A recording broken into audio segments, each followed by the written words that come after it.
এই বিশ্বে মুসলিম বিদ্বেষী কোনো রাষ্ট্র থাকলে তিনটা রাষ্ট্র হিসেবে জনপ্রিয়। প্রথম হচ্ছে ইসরায়েল, দ্বিতীয় ভারত, তৃতীয় হচ্ছে আরব আমিরাত।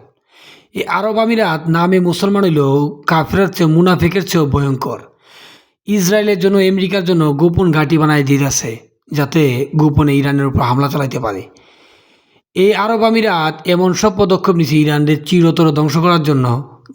এই যুদ্ধের সময় নাকি যায় গোপনে যায় ইরানে যে হামলা করছে, আরব আমিরাত যে বিমান বাহিনী যায় গোপনে ব্যাপক হামলা চালাইছে ইরানের উপরে।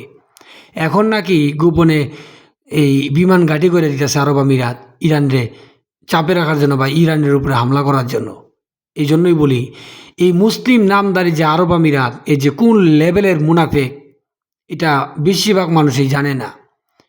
এটা নামে শুধু দাড়ি জুব্বা বইরা বইরা ঘুরে, কিন্তু এগুলা এই আবু জাহেলের থেকেও ভয়ঙ্কর। এগুলা এজিদের থেকেও কি কয় থেকেও আরও ভয়ঙ্কর সেই আরব আমিরাত। এর চেহারার ভিতরে এক ভয়ঙ্কর সাপ লুকাই আছে।